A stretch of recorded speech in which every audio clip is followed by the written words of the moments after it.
I remember that day as if it were etched in stone, even though everything afterward changed so much that I barely recognized myself. I am Soren Rowe, 35 years old, an ordinary aerospace engineer who spent most of my life in vast aircraft hangars where the roar of engines drowned out everyday worries. I never dreamed of wealth or soap opera family drama. My life was simple: work, come home to Tessa, my wife, and occasionally spend weekends on hiking trips. But then a call from a lawyer's office changed everything.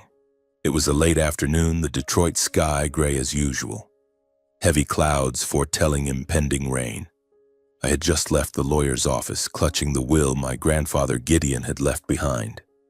Grandpa, the man I loved most in the world, with his kind smile and stories of his life, from a poor farm boy in rural Michigan to a shrewd investor. He had passed away a few months earlier, and I never expected him to leave me a massive fortune. Over $40 million. Not to my parents, not to my brother Spencer, but to me, the grandson he always said had a sincere heart.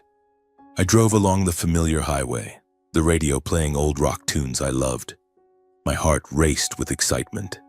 My wife will be shocked, I thought to myself. We had been married for 5 years, though our marriage wasn't always smooth. My wife was a fashion designer, always busy with meetings and creative ideas. She was beautiful, confident, and sometimes made me feel a bit out of place in her glamorous world. But today, with the money from Grandpa, we could buy a new house, travel, even invest in her dreams.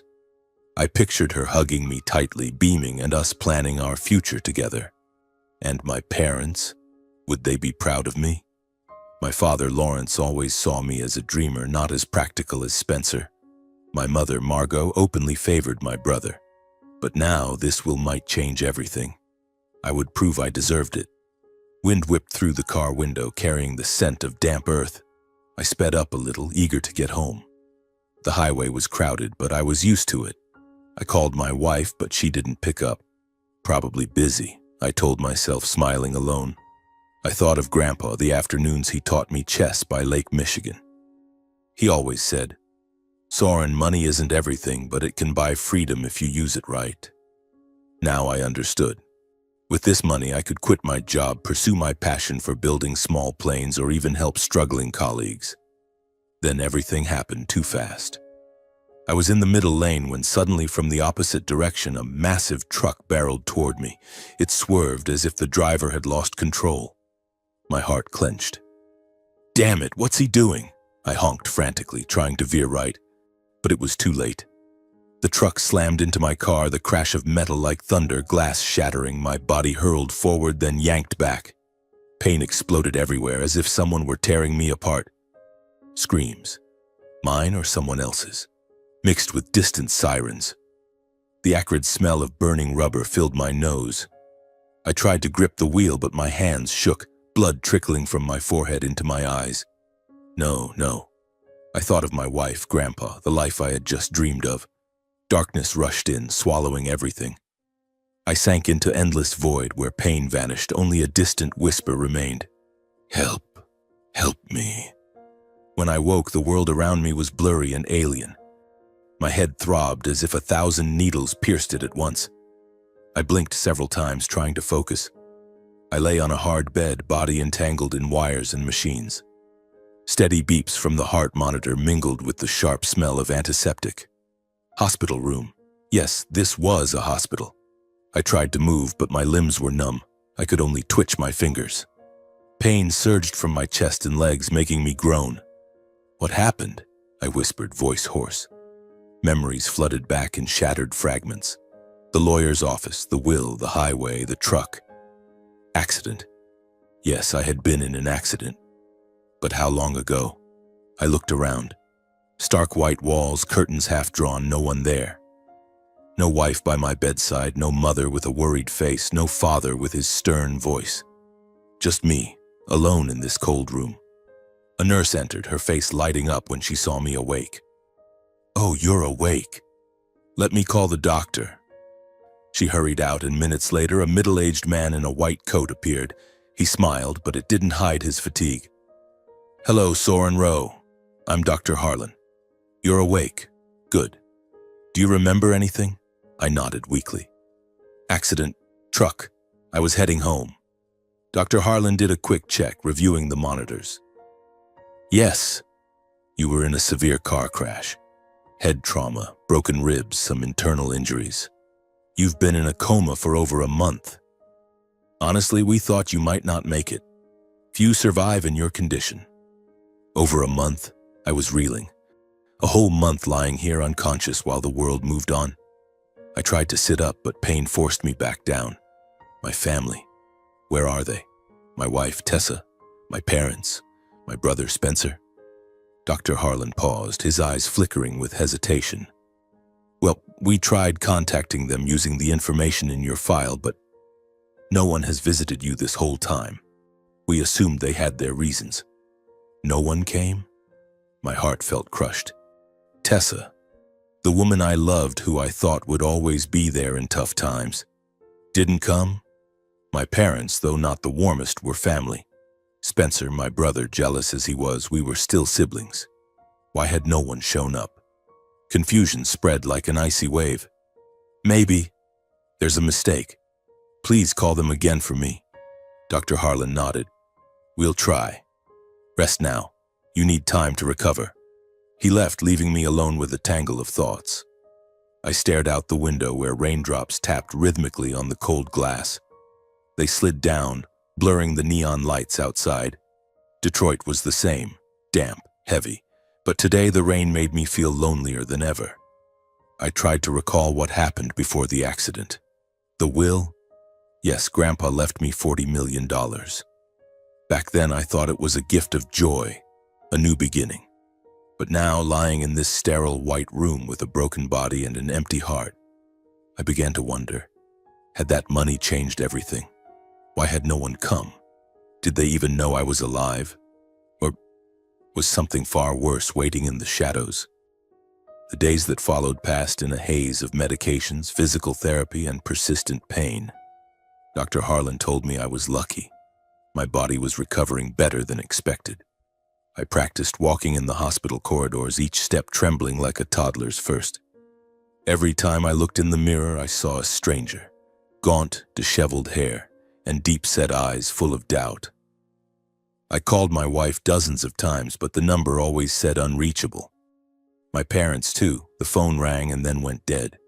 Spencer? I didn't even try. My brother had never been one to show concern. I told myself maybe they thought I was dead, or there was some mix-up with the information. But deep down, a small voice whispered that it wasn't that simple. After more than a month of treatment and recovery, I was finally discharged. That day brought rare sunshine in Detroit, but my heart felt heavy as storm clouds. Dr. Harlan shook my hand, wished me luck, and gave me a bag of medications with instructions. Rest, Soren, and call your family. They must be worried. I nodded, but my mind was fixed on one place, our suburban home where Tessa was waiting. Or so I hoped. I took a taxi, sitting in the back, watching the scenery slide past the window. Familiar streets now felt alien, as if the world had shifted while I lay unconscious. My heart beat faster as the car turned into our quiet neighborhood where we had bought our house 3 years ago. It was a small house with a red-tiled roof and a garden where my wife loved planting flowers. I imagined her running out to hug me, tears in her eyes and everything returning to normal. Tessa Quinn, my wife, 31 years old. We met at an art exhibition where she showcased her first collection. I, a dry and somewhat awkward engineer, was captivated by the confidence in her eyes. Tessa made me feel special, as if in that crowd she saw only me. But now, as the taxi stopped in front of the house, a vague unease crept in. Why hadn't she come to the hospital?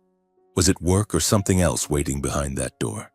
I paid the driver, grabbed my light bag, and walked up the path. The key was still in the pocket of the old pants the hospital returned. My heart clenched as I inserted it into the lock.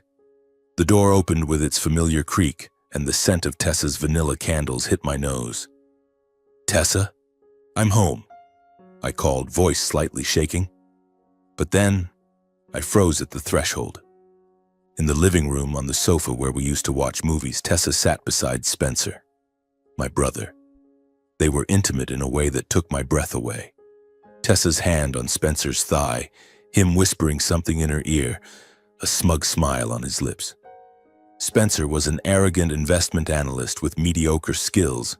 He lived off our parents, chasing luxury and superficial connections. Fancy cars, parties, fake relationships. I always tried to be a good brother, even though Spencer often mocked me as a country mechanic. But now, seeing them like this, my world collapsed. Both turned when they heard the door, their faces drained of color, eyes wide, as if they had seen a ghost from hell. Tessa dropped the wine glass she was holding. It shattered on the floor, fragments scattering across the wood. "Soren, you're alive." Her mouth stammered, trying to explain, but words choked in her throat. "It's not what you think. Spencer instinctively stepped back, his trembling hand gripping the chair, eyes meeting mine for a moment before darting away, unable to face me. I stood frozen, heart stabbed with pain, blood rushed to my head, ears ringing. "What are you doing?" I growled, voice breaking with agony. "Tessa, you and Spencer?" While I was in the hospital fighting for my life, why didn't anyone come? I was in a coma for over a month, nearly died, and you're here. Like this? Tessa stood, stepping toward me, tears welling. "Soren, please let me explain. I thought you were..." She paused, wiping tears. "I didn't know you were alive. No one told me. Spencer was just comforting me. We're just friends." "Friends," I scoffed, the laugh bitter. Hand in hand, whispering, "You think I'm blind? And why didn't you come to the hospital? The doctor called you, everyone. Why no visits?" The conversation grew tense, the living room air heavy like a storm about to break. Tessa knelt before me, clutching my legs, begging forgiveness. "I was wrong, Soren. I panicked when I heard about the accident. I thought you wouldn't make it. Spencer, he helped me cope. But I love you. Only you." I looked down at her, heart shattered. Tessa, the woman I thought was everything, now seemed small, fragile. But her betrayal was an unhealing wound. Spencer didn't beg. Instead, he stood, trying to regain his usual smug arrogance. "Big brother, you survived? Good, but don't overreact. Tessa needs someone strong, not a hospital case. She chose me. Accept it." His words slapped me. I pushed Tessa away, turned, and left the house, unwilling to hear more. My heart hurt so much I could barely breathe. In that anguish, I drove to my parents' house, hoping for comfort or an explanation. The familiar road now stretched endlessly, each turn evoking childhood. Evenings when Dad worked late, Mom busy with her art collection, Spencer always pampered. Lawrence Rowe, my father, a former bank executive, ambitious, valuing money and power over family. He taught me life was a battle and the weak get eliminated. My mother, Margot Rowe, an art collector, polished, skilled at hiding emotions, controlling the family like an artist arranging a perfect painting. As I parked in front of the large house in the upscale neighborhood, my heart pounded. I knocked, and Mom opened the door. Her eyes flashed with fear, a blink so quick I almost missed it, then shifted to forced joy, pretending warmth. "Soren, darling, you're back. Come in, come in." She hugged me, but the embrace was stiff, cold. Dad stood in the doorway, face stern. His eyes studied me thoughtfully, not joyful. "Son, you okay?" Mom quickly pulled me to the salon sofa, asking about my health, pouring water. "Where have you been?" I was so worried. "You didn't call." I looked at her, trying to stay calm. "Mom, I was in the hospital over a month. Car accident, coma. The doctor called everyone. Why no one came?" My parents exchanged a quick glance. Dad cleared his throat. "Accident? Well, we didn't get any calls. Probably a mix-up. You're fine now. Stay for dinner tonight." They answered evasively, steering to other topics. Weather, Spencer's job, Mom's new paintings. Anger rose in me. Parents, I'm serious. And I just came from home. Saw Tessa with Spencer. They were closer than appropriate. Did you know? Silence. Mom shook her head. No, dear. How could that be? Tessa's a good daughter-in-law. Probably a misunderstanding. But her eyes avoided mine, hands clutching the glass tightly. Completely suspicious. Dad just grunted. Our family doesn't have such issues. You're tired. Rest. Soon I stood, said I'd return later, and left in silence. On the drive back, cold wind through the window, I felt a vague sense something was being hidden. Not just betrayal, but a larger conspiracy. My heart raced, nervous, like stepping into darkness. Tessa, Spencer, my parents. What were they hiding? And why did everyone react like seeing a ghost? I clenched my fists, determined to uncover the truth. After leaving my parents' house, I rented a simple motel room and stepped into the musty space, still faintly smelling of cigarette smoke. A hard mattress, yellowed wallpaper, and a small wooden table by the window overlooking an empty parking lot. It wasn't home, but at least it gave me space to breathe, to think without interruption. I sat for hours in silence, the dim desk lamp casting shadows on my weary face in the mirror. I tried to piece together everything I'd just witnessed, like assembling a puzzle missing key pieces. The image of Tessa and Spencer together replayed in my mind, like a horror film on endless loop. Tessa with her fake smile, hand on Spencer's thigh, him whispering something, face smug like a victor. And then, when they turned to see me, those terrified eyes, not surprise but horror, as if I were a ghost risen from the grave. Why? I had nearly died, but now I survived, and they reacted like that. Not joy, not embracing me, but paling, stammering. My heart felt heavy, like a stone crushing my chest, making every breath labored. I recalled the hospital days, alone with the beeping machines, no visits, no flowers, no inquiries. Dr. Harlan had said they tried contacting them, but now I wondered, maybe they didn't. Maybe they knew, but chose not to come. The thought chilled me. Tessa, the woman I loved passionately, whom I thought would be with me till old age, now in my brother's arms. Spencer, the little brother I'd protected since childhood, shared toys with, helped through job failures. He always envied me, but betrayal to this extent? And my parents, those I'd always tried to please, though they were never truly proud of me. Mom's evasive eyes, Dad standing like a statue. What were they hiding? Grandpa's will, $40 million, perhaps the key. That money could change people, turn family into enemies. I opened my phone, hands shaking as I scrolled through call logs and messages. The screen glowed in the dark, illuminating cold numbers. No missed calls from Tessa, Spencer, or my parents. No texts asking, "Are you okay?" or "Where are you?" For over a month in the hospital, my phone had been silent as a tomb. Only a few bank and work notifications, soulless things. I scrolled deeper, hoping for something, but nothing. My heart sank, a dull pain spreading. Did they know about the accident? Or did they hope I wouldn't wake? The dark thought made me shudder, but I couldn't shake it. I set the phone down, stood and paced the room, the wooden floor creaking underfoot. Outside the window, rain fell harder, pounding the glass like fingers knocking, reminding me the truth was out there, waiting to be uncovered. I couldn't sit still anymore. I needed clarity, to know who saved me, who cared for me during the coma.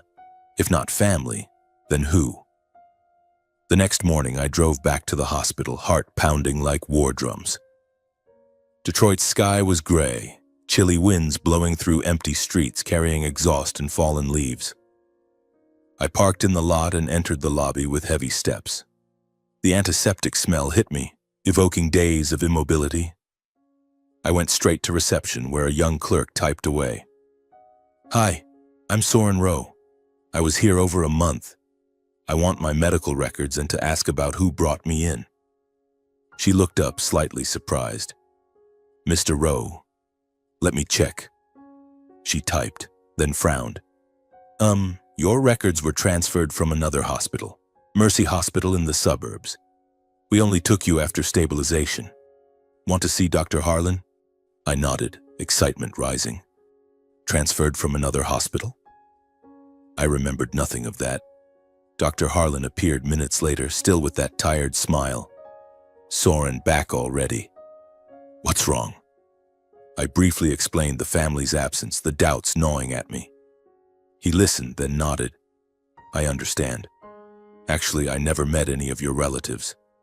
No wife, no parents, no one. Only a middle-aged man brought you in initially. He was the only one who signed guarantees, paid all costs, a large sum, and requested patient anonymity. We respected it. He said you might be in danger if information leaked. My heart stopped. Danger? Who was he? Describe him. Dr. Harlan shook his head. No name, just said an acquaintance. Tall, salt and pepper hair, deep voice, seemed from out of town. He stayed almost the whole coma, day and night. I remember because it's rare to see such dedication. Left only when I confirmed you were out of critical condition. He even instructed us not to contact anyone but him. I asked to speak with the night nurse. An older nurse named Maria entered, face kind. Oh, that man? He was like your father. Sat by your bed for hours, read to you, changed fresh flowers daily. So worried, always asking doctors. When you woke, he smiled and left. Her words overwhelmed me. Someone, a stranger, saved me, cared for me while blood family abandoned me. I thanked them, then left the hospital, mind reeling. Rain poured harder, water streaming on sidewalks, but I didn't care. One question echoed, why did everyone vanish when I lived? And who was the man who saved me? Back at the motel, I collapsed on the bed, trying to sort everything. The man, tall, salt and pepper hair, sounded familiar, but I couldn't place him. Maybe a friend of Grandpa's. Gideon had mentioned old friends in Canada or elsewhere, but why anonymous? And danger from where? I thought of the accident, the truck barreling in, the horrific crash. Random or intentional? Spencer owed me money, envied my job. Tessa complained about our ordinary life. Parents, always controlling family assets. Grandpa's will, leaving everything to me, perhaps the trigger. Many days passed, and I lived in a half-awake, half-dreaming state, like a ghost wandering through my own life. The musty motel room became my lair, where I curled up on the bed, eyes wide open, staring at the cracked ceiling. Each morning I woke, my head heavy from chaotic dreams. Tessa smiling at Spencer, my parents' evasive eyes, and the hospital machines beeping endlessly. I ate haphazardly, a sandwich from a roadside shop, a cup of cold coffee. My mind was tangled with unanswered questions, gnawing at me hour by hour like a shadow that wouldn't let go. Who was the middle-aged man who saved me? Why did he stay hidden? And my family? Did they truly wish I were dead? The thought made me tremble, cold sweat breaking out despite the warm room. I avoided going out much, fearing someone was watching, dreading the world beyond the door. Detroit seemed alien now. Familiar streets were full of lurking shadows. I spent hours at the old wooden table, flipping through scribbled notes, records from Mercy Hospital, descriptions of the salt and pepper-haired man, and my own guesses. My father had vaguely mentioned an uncle, his younger brother who left home young due to disagreements, moving to Canada for some investment work. I'd never met him, only seen him in a few old photos at Grandpa's, a tall, stern young man by Lake Michigan with a rare smile. Could he be the one who saved me? But why stay anonymous? Outside the window, Detroit's sky was leaden gray, chilly winds swirling fallen leaves. I felt loneliness so intense it choked me, as if the whole world had turned its back. I remembered Grandpa Gideon, the simple man with the lakeside cabin. He once said, "Soren, the ones beside you when you fall are your real family." His words echoed now, tears rolling down my cheeks. I wiped them quickly, telling myself to be strong. But inside, emotions stormed. Anger at my wife's betrayal, pain over Spencer, the brother I once loved, and confusion about my parents who should have been my rock.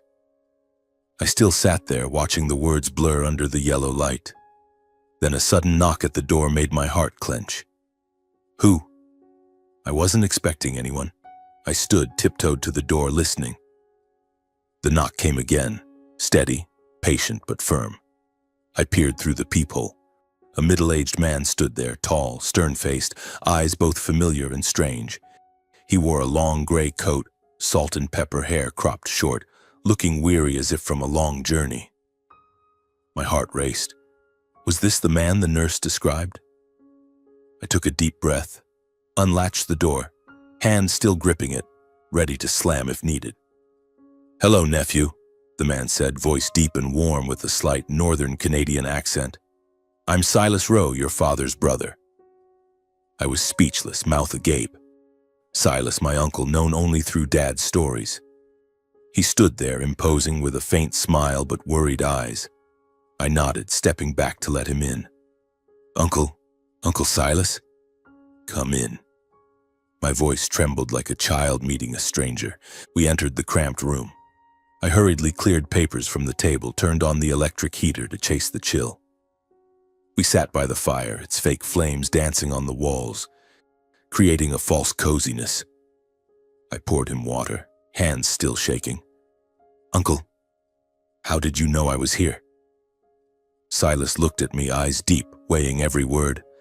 "I've been watching from afar, Soren, since you left the hospital. You're in big trouble, and I'm here to help." I sat, heart pounding. Excitement surged. Was this the moment truth emerged? Uncle Silas spoke slowly, voice steady but emotional. "Before he died, Grandpa Gideon contacted me. He called from the hospital, voice weak but resolute. He spoke of the will, the over $40 million estate he left you. He told me, 'Silas, if anything bad happens after the will is revealed, protect Soren. He's the only grandson with a true heart.' I promised, though we'd never met. I listened, tears welling. Grandpa, had he foreseen this? I remembered afternoons by Lake Michigan, him holding my hand. 'You'll face trials, but remember, honesty will save you.' Now his words lived through Uncle Silas. He continued, 'About a month ago, I got a call from Grandpa's lawyer. He repeated the warning. If anything bad happens, watch Soren. I was in Windsor, just an hour's drive from Detroit. Then I saw local news about a serious accident. Victim named Soren Rowe. I came to Detroit immediately, confirmed at the hospital. Doctors said 20% chance of survival. I didn't want to complicate things, so I quietly paid the bills and requested anonymity. I was stunned. 'Uncle, you were the middle-aged man? The one who brought me in, paid everything, stayed by my bed?' He nodded, eyes red. 'Yes, Soren. I signed guarantees, paid, and asked for secrecy to avoid trouble. I sat with you through the coma, reading to you technical books Grandpa said you loved. I prayed, hoped you'd wake. Left only when doctors confirmed you were past critical. I feared if I revealed myself early, your family would interfere.' 'Interfere?' I asked, voice faltering. Excitement rose. Did he know about their plot? Uncle Silas placed a warm hand on my shoulder, fatherly in a way I'd never known. 'Soren, it's not simple. I've seen strange signs. But first, know I'm here for Grandpa, for you, the last true Rowe.' We talked into the night. He shared his past, why he left, disagreements with Dad over business ethics, choosing honesty over ambition. I told him about the hospital, Tessa and Spencer's betrayal, my parents' fearful eyes. He listened, nodding as if he knew. 'You suspect right. But we need proof. I've started investigating.' That night, for the first time in days, I slept soundly. Uncle Silas stayed, sleeping on the sofa. The next morning, we ate breakfast together, toast and coffee from a nearby shop. He told more about Toronto, his quiet life, and how Grandpa kept secret contact. 'Grandpa believed in you, Soren. He saw in you what he didn't in your father or Spencer, integrity.' I listened to Uncle Silas, each word like cool water, soothing the thirst in my heart. But then, as we returned to the motel room, he sat at the table, his face more serious than ever. 'Soren, I've told you the beginning. Now you need the rest. What I discovered, it will hurt. My heart clenched, a bad premonition flooding in. I nodded, sitting across from him, the heater's light casting long shadows on the walls. He took a deep breath and began, voice low like whispering a horrific secret. After I passed the critical phase at Mercy Hospital, Uncle Silas said everything seemed stable. I was recovering bit by bit, body weak but consciousness clearing. He still stayed close, keeping distance to avoid detection. Just days later, Tessa and Spencer appeared at the hospital. They didn't visit like normal relatives, no flowers, no nurse inquiries. Instead, they lurked like ghosts, lingering in hallways, peering through the room window, faces tense as if awaiting something. Uncle Silas watched from afar, hidden behind a corner, heart racing with suspicion. "They weren't glad you survived," he said bitterly. They looked disappointed. Blood froze in my veins, chilling me head to toe. Tessa, my wife whom I held every night, and Spencer, my own brother, waiting for me to die. The thought choked me like hands around my throat. Uncle continued, eyes darkening. "Then one night when the duty doctor was away, they sneaked into your room. I was out getting coffee but returned just in time to see them through the glass." Tessa stood guard at the door, face pale. "Spencer, he injected something strange into your IV line.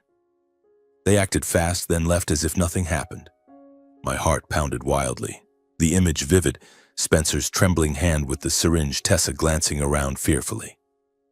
My condition rapidly worsened. Heart monitor blaring, blood pressure plummeting, body convulsing in coma.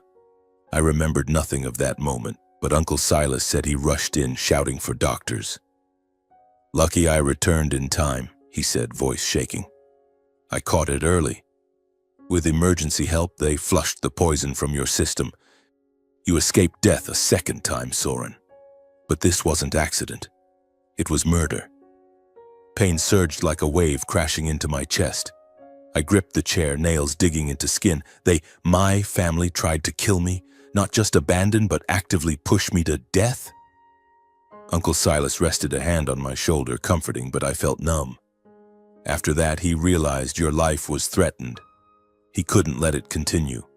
He enlisted old friend Rayan, Mercy Hospital director, who owed him a life debt from youth to fake records. They declared patient Soren Rowe dead from complications, issued a fake death certificate, and notified authorities. "Only way to protect you," he explained. "They'd think you dead. I'd have time to investigate." That night, I was secretly transferred to a small, quiet suburban hospital with leafy grounds. Uncle Silas said he hired a private ambulance, covered my face with a sheet, and moved me under cover of darkness. For weeks after, he cared for me devotedly, monitoring recovery, checking IVs, telling stories to ease loneliness, while quietly starting his own investigation. He hired a private detective, an old Toronto friend skilled in discreet surveillance. The detective shadowed my parents, Spencer and Tessa, those I once called family. When news of my death reached them via local papers and hospital notice, my family didn't grieve. Instead, they held a private gathering at a fancy downtown Detroit restaurant. Uncle Silas got video from the detective. His voice grew heavy. "Watch," he said, handing me a USB. I plugged it into my old laptop, hands trembling as I hit play. Grainy but clear footage. My father, Lawrence, raising a wine glass in toast, face radiant with relief. "Finally, everything's settled," he said, voice echoing through speakers. My mother, Margot, silent but eyes relieved, smiled faintly as Spencer hugged Tessa. They sat close, smiling, talking future, new house, yacht, the fortune soon in their names. 40 million, ours now, Spencer laughed loudly, stroking Tessa's hand. "No more Soren in the way." I stopped the video, heart crushed. The image burned in, them celebrating my death like a victory feast. Uncle Silas looked at me, eyes red. "I understand their inhumanity crossed all lines. They're not family anymore, Soren. They're enemies." But the story didn't end. Another time, the detective recorded Spencer talking to a stranger at a suburban cafe. Footage showed Spencer handing a thick cash envelope, face tense. In the audio, Spencer's voice clear. "This is the final payment. Disappear. Say nothing. If asked, you never met me." The man nodded, pocketed it, and left. Cross-referencing, Uncle Silas found the recipient was the truck driver from my accident, a middle-aged man with drunk driving priors, hired by Spencer to cause the crash. Hospital camera data confirmed Spencer's car leaving just as I deteriorated after the poison injection. Everything connected. The accident no coincidence, but planned from the start. Spencer hired the driver. When I survived, he and Tessa tried to finish me in hospital. Parents, they knew and covered it. After finishing, Uncle Silas handed me everything: photos, videos, recordings, camera data copies, a thick file on the table. I sat silent, fists clenched, heart suffocating. Memories flashed. Tessa beaming on our wedding day, Spencer playing as kids, parents hugging me at graduation. All now just false shells, shattered like glass underfoot. I felt no anger, only paralyzing pain, an endless void swallowing emotions. Tears rolled down silently. Uncle Silas placed a hand on my shoulder, speaking slowly. "From here, decisions are yours, Soren. Forgive or let justice speak. I'll stand by you, whatever." I nodded faintly. My eyes darkened, deep and calm like post-storm water. The tempest passed, but undercurrents remained. I was no longer naive Soren. I had changed, ready to face it. That night, after Uncle Silas left to gather more evidence, I sat alone in the cramped motel room, the dim desk lamp casting light on the pile of files. Chilly wind whistled through the window crack, carrying the scent of damp rain from outside. Detroit at night was eerily quiet, only distant car sounds echoing like whispers from the past.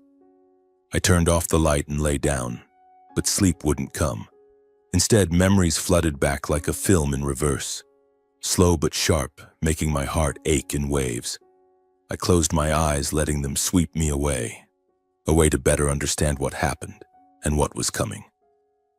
I remembered childhood in the sprawling suburban Detroit house, a granite mansion with endless hallways and manicured gardens. It should have been paradise, but to me it was always cold like an ice castle. My father, Lawrence, in his impeccable suits and stern voice, always buried in bank work.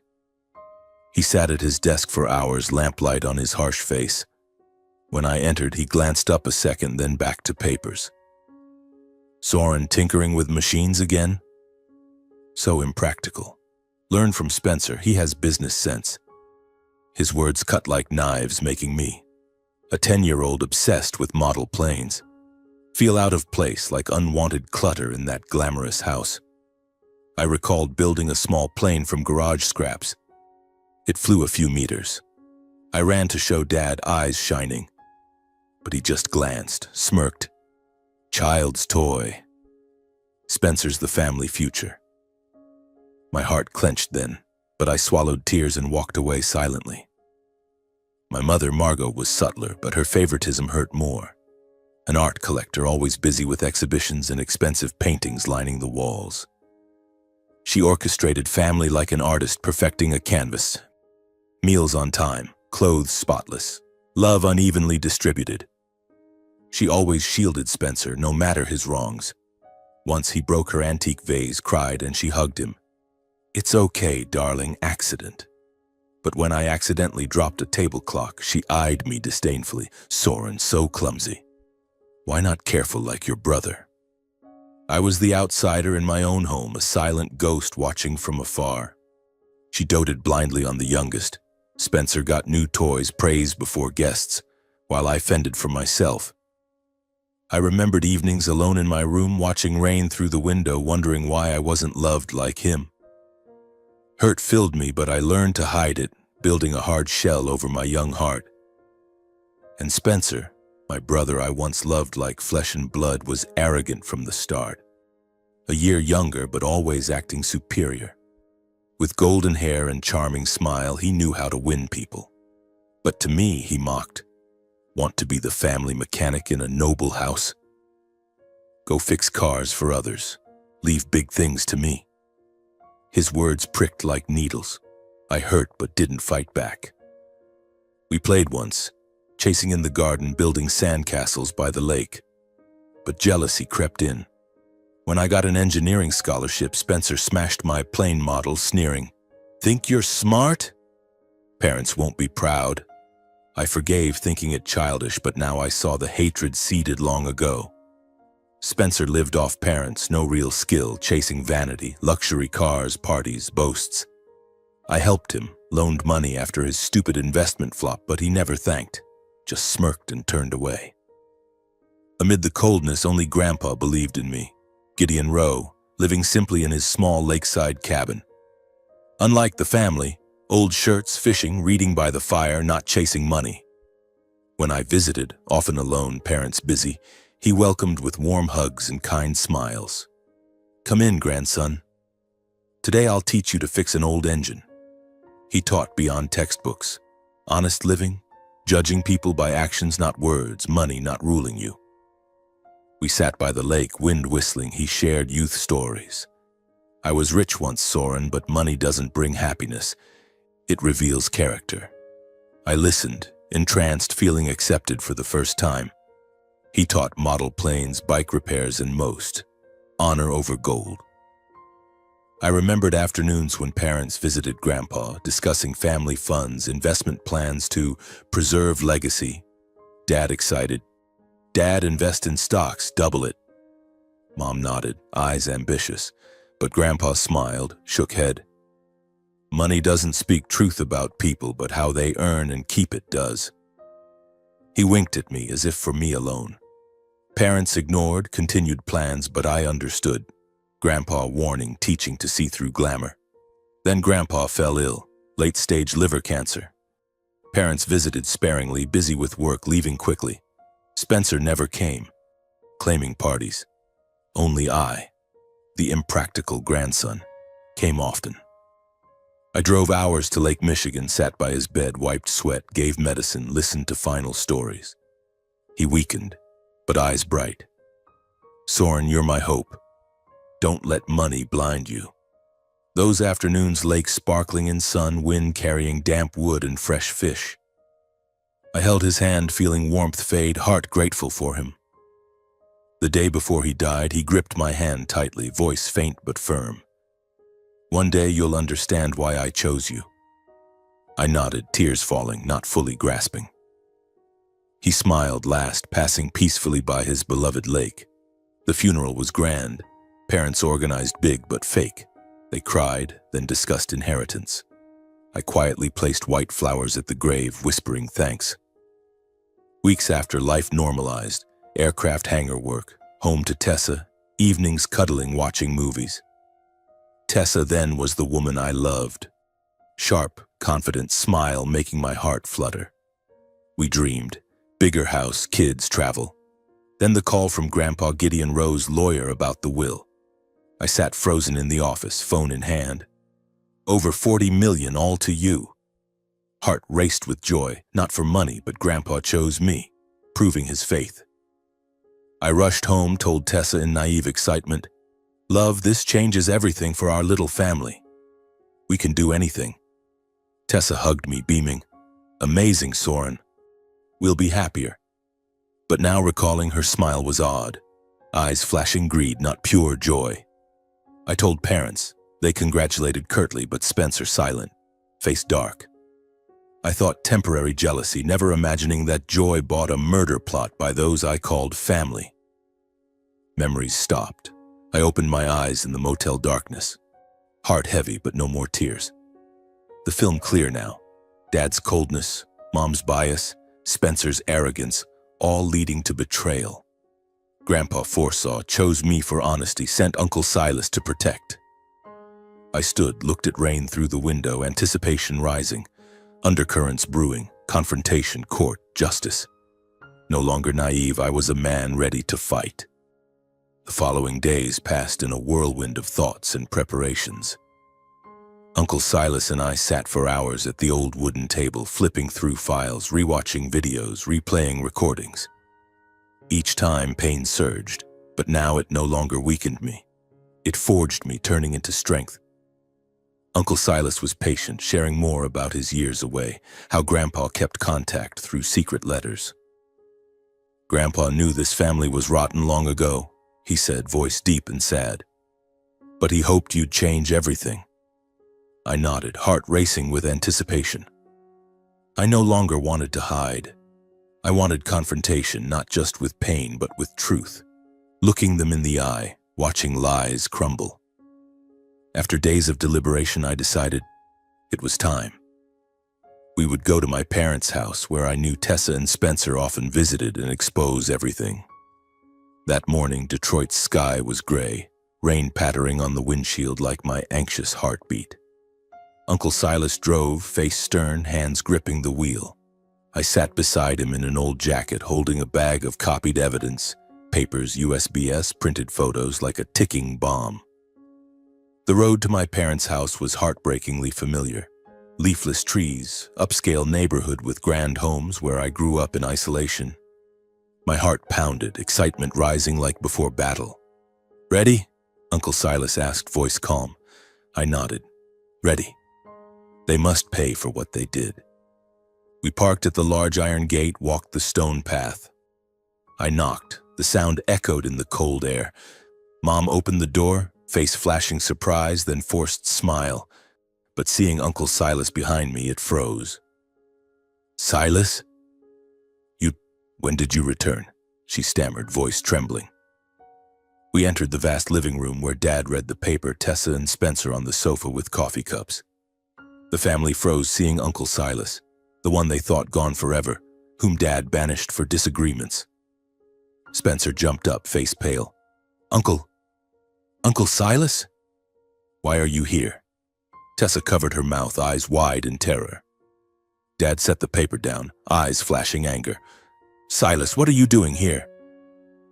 This family doesn't welcome you." The air thickened in silence, like heavy fog enveloping the room.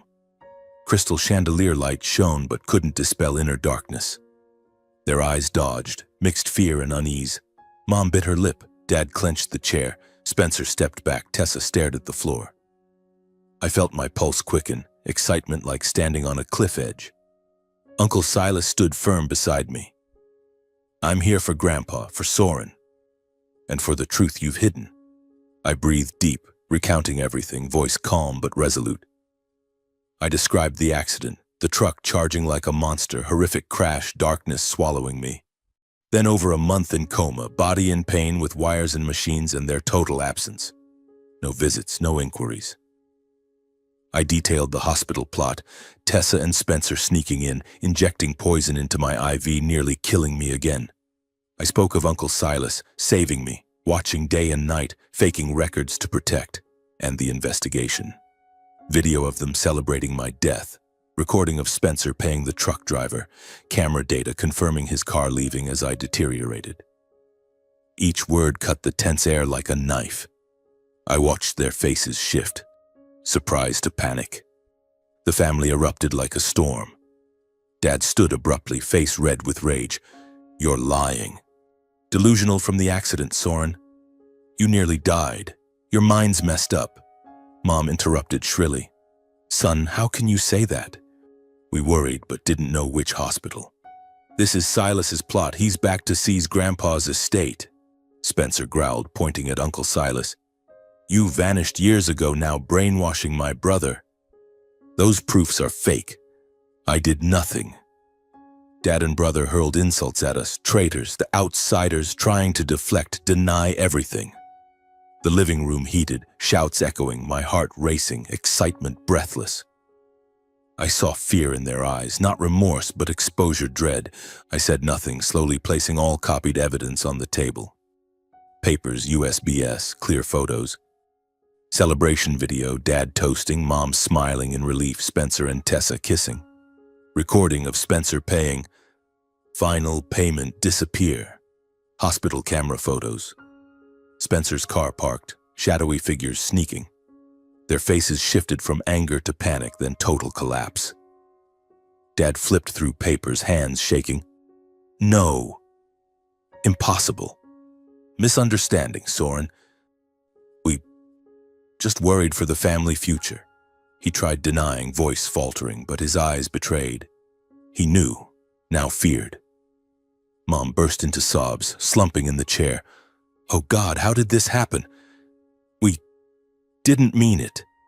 She covered her face, shoulders shaking, but I saw falseness, crying over exposure, not regret.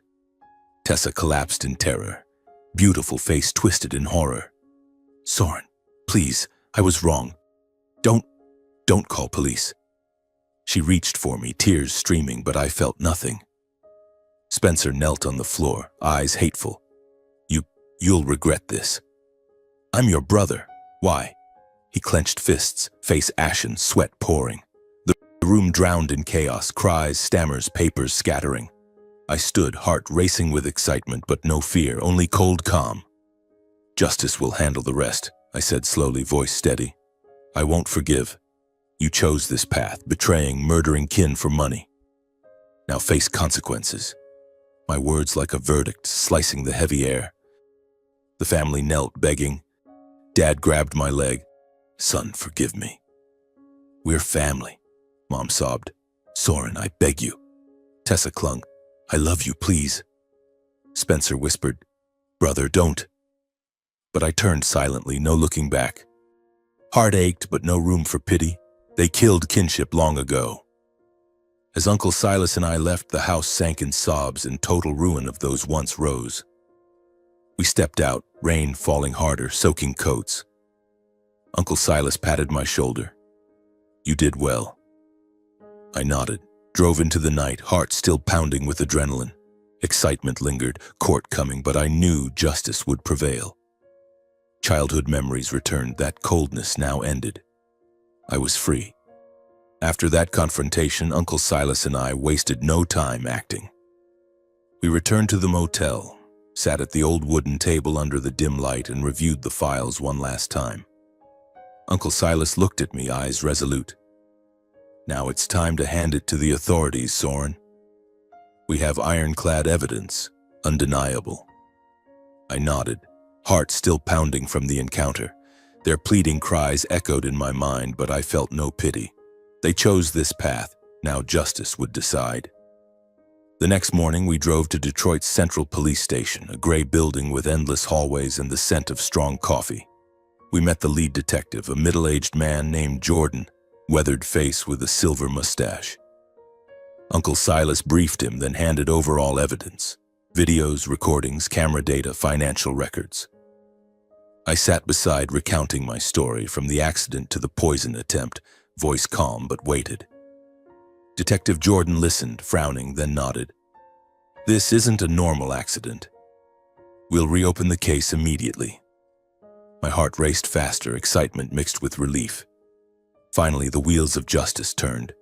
Police moved swiftly like a whirlwind through my family's fake peaceful life. They reopened the case, quickly classifying it as organized attempted murder for inheritance. I was called to the station several times for statements, sitting in cold interrogation rooms with water cups and flickering fluorescents.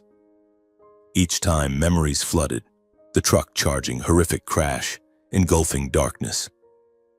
But now I spoke without trembling. I was stronger. They arrested the truck driver days later, a middle-aged man named Jack, with a long record of drunk driving and gambling. Handcuffed, face pale in interrogation. His confession: Spencer hired him for $50,000, promising more if the job was done. He said, "Just crash the car, make it look accidental," he stammered. "I needed money," agreed. Didn't know he wanted his own brother dead. The words struck like a final knife, confirming my suspicions. Spencer, the brother I protected, planned my murder for money. Heart ached, but no tears. I sat silently, watching through one-way glass as he bowed in regret.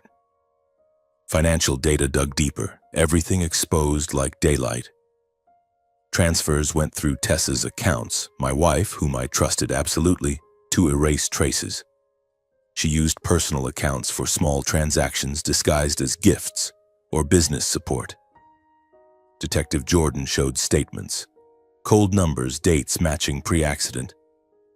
"She's a key accomplice," he said gravely. "Transferred money, covered up, directly involved in the hospital plot. I stared at the figures, recalling Tessa's wedding smile, golden hair and son vow forever with you. Now all lies. Pain rose, but I swallowed it, steeling myself. My parents, Lawrence and Margot, swept into the vortex. Found guilty of concealing crime, forging Grandpa Gideon Rowe's assets. They planned shifting part of the $40 million inheritance to a family fund, legitimizing seizure if I died. Forged documents in their safe, transfers, fake signatures, emails with private lawyers. Dad, who valued money over family, faced harsh truth. Mom, skilled at hiding emotions, had nothing left to conceal. The trial lasted over 3 weeks, gripping Detroit media like a fever. Downtown courthouse packed with reporters, flashing cameras, curious crowds outside gates. Each day I drove in a simple black suit, Uncle Silas beside. Courtroom heavy. Polished wood benches, black-robed judge, silent jury listening. Prosecutor presented sharply. Celebration video on big screen, Dad's voice echoing. Finally, everything's settled. Crowd murmured, reporters scribbled. Spencer's payment recording, cold voice, final payment disappear. Hospital camera photos. Spencer and Tessa sneaking. Financial data. Tessa's transfers. Driver's testimony. Spencer hired me to crash. Uncle Silas's, saving me, bedside vigil, voice warm but firm. I sat in the witness chair recounting everything from accident to waking alone, betrayal to poison plot. Voice steady, heart racing with anticipation. Each trial day a battle. Defense denied, calling evidence forged, misunderstanding. But jury shook heads, faces horrified. Spencer in defendant's seat, gaunt, arrogance gone. He glared hatefully, but I met his eyes unflinching. Tessa wept through proceedings, once beautiful face twisted in fear. Dad sat slumped, shoulders bowed. Mom wiped endless tears. Media frenzy. Rowe family case. Murder plot for $40 million inheritance. Reporters interviewed me in hallways, cameras flashing, but I declined. Let the court decide. Nights back at the motel I lay awake. Memories of Grandpa by Lake Michigan, teaching honesty. You'll understand why I chose you. Now I did. He chose me to fight greed. Anticipation peaked each court morning, but I knew truth would win. With irrefutable evidence, verdict came final day. Courtroom silent as judge read, voice resounding. Spencer Rowe sentenced to 20 years for conspiracy and attempted murder. Spencer collapsed, handcuffs clinking as police led him away. Tessa Rowe receives 12 years for complicity in aiding the plot. Tessa sobbed, face buried, not looking at me. Lawrence Rowe sentenced to 8 years for concealing crime and forging assets. Dad stood, shoulders shaking, eyes meeting mine last. Not anger, but late regret. Margot Rowe gets 5 years probation for cooperating and health reasons. Mom sat still, tears flowing, nodding acceptance. As verdict read, I stood silently, eyes calm, no anger, only closure. Crowd buzzed, reporters rushed, but I walked out, cold wind through corridors carrying old paper scent. Justice came, late but sure. Heart no longer heavy, only peaceful void. Weeks later, Uncle Silas and I visited Grandpa Gideon's grave, a chilly autumn afternoon by Lake Michigan. Simple stone engraved with his name and live honestly, die honorably. We placed white daisies, simple like him, and stood silent. Lake wind whistled, carrying sweet water and fallen leaves. I knelt, whispering, "Thank you for choosing me. I understand." Uncle Silas, hand on shoulder. Grandpa's proud. We lingered hours, remembering him. Fishing trips, lessons, will changing everything. Lake sparkled in sunset like his comfort. Leaving, I felt lighter than ever, past closed, future waiting. Then we left Detroit for abroad, starting anew, continuing Gideon's legacy honorably. Uncle Silas suggested Toronto, his second home, where he had a small investment firm focused on sustainable engineering. I agreed, packing simply. Clothes, old technical files, Grandpa's photo. Detroit airport bustled, boarding calls echoing. We boarded, sat by window, watching city fade below. Detroit, where I was born, grew, nearly died, now faint lights under clouds. I closed eyes, leaving all. Losses, betrayals, past restored by justice. Plane shuddered, lifting off, wind roaring, and I felt true freedom. In Toronto, we started over. I as aerospace engineer for a small firm, Uncle Silas guiding inheritance investments in green projects. Not for wealth, but help. Mornings waking by Lake Ontario, cool breeze. I remembered Grandpa and smiled. New life, no shadows, only honest light. After everything, as the nightmares gradually faded and life began flowing in a new rhythm, I realized the most precious thing wasn't the fortune or courtroom victory, but the truth and honor restored to myself and Grandpa. The $40 million, the vast estate Grandpa Gideon left, now sat safely in investments, no longer a burden or temptation. It was merely a tool, not the goal. I remembered those long nights in Detroit, lying in the hospital with a painful body, wondering why everyone abandoned me. Now in Toronto, sitting by the small apartment window overlooking the lake sparkling in early sunlight, I understood truth had freed me. Not money, not the prison sentences for Spencer, Tessa, my father and mother, but the moment I looked them in the eye, watching the facade shatter. Grandpa's honor, the simple man by Lake Michigan, was cleansed of filthy schemes. He chose me not because I was perfect, but because he believed I'd preserve it through honesty. And I did. Each morning, brewing black coffee in the tiny kitchen, I felt that peace spread, not triumphant joy, but the serenity of someone rediscovering himself after the storm. I understood greed, whether from fear or control, ultimately leads only to loss and destruction. Family, once my pride, was now a scar reminding me of honesty and humanity's value. I learned forgiveness, not for them but for myself, so the scar wouldn't control my life. In this foreign land, I started from zero, investing with Uncle Silas in engineering manufacturing. Toronto welcomed us with clean streets, vast lakes, and fresh air unlike gray Detroit. We rented a small workshop on the outskirts with old machines and spacious views of pine forests. I worked as an aerospace engineer designing small, renewable energy planes. My childhood dream. Uncle Silas managed investments, using the inheritance for equipment, hiring passionate young staff. Early days, I woke early, drove through roads of falling golden leaves, heart racing with excitement. No family pressure, no betrayal shadows, only honest work. First mornings at the new workshop, I still thought of Detroit, but without bitterness. Only gratitude for surviving and following Gideon Rowe's path. Toronto's sunlight streamed through workshop glass onto cluttered desks with drawings and tools. I paused, looking out. Lake Ontario glittering, wind carrying sweet water scent. Detroit returned. Rainy streets, cold hospital, noisy trial. I remembered parents, Spencer, Tessa, not with anger but thanks. They pushed me to the abyss, but I survived stronger. Grandpa Gideon, his path honesty, simplicity, I followed. Each morning I brewed coffee, sat at the desk, journaled. Today I'm grateful to be alive. No bitterness, only lesson. Survival isn't random, but to live right. I rewrote Grandpa's words, hung in the office. Honor isn't in money we have, but how we keep it. Small wooden plaque, deeply carved by my desk. Employees passed, read, nodded. To me, a reminder justice doesn't always come early, but to those steadfast facing truth. I remembered him holding my hand before death. You'll understand. Now I did. Justice late, through pain, but perseverance wins. At the workshop, project stuck. I looked at the plaque, breathed deep, continued. The reminder spread. Uncle Silas hung a copy in his office.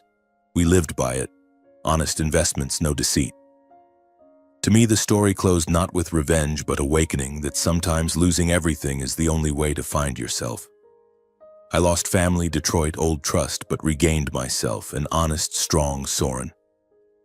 In Toronto, jogging by the lake, cool wind blowing, I felt that awakening.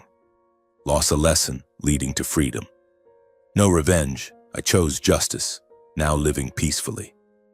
Remember, never trade dignity and family for money, for when trust shatters, no verdict can mend it.